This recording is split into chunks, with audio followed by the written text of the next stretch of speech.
Civil services परीक्षा सानी विज्ञप्ति नहीं बीजेडी प्रतिक्रिया रखी। पीएससी विज्ञप्ति समस्त को चकित करिछि। क्लास 1 पदवी नहीं, यह सरकार समन्वय अभाव एवं अवहेला जोगु होइछि।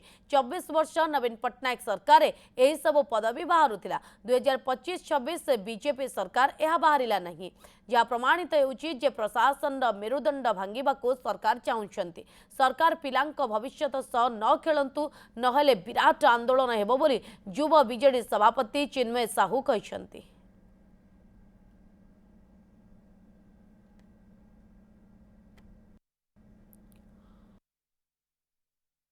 ओडिशा सिविल सर्विस एग्जाम पाए कि ओपीएससी जो विज्ञप्ति प्रकाश करिछि से विज्ञप्ति रे आश्चर्यजनक भाव में समस्त को चकित कर देछि।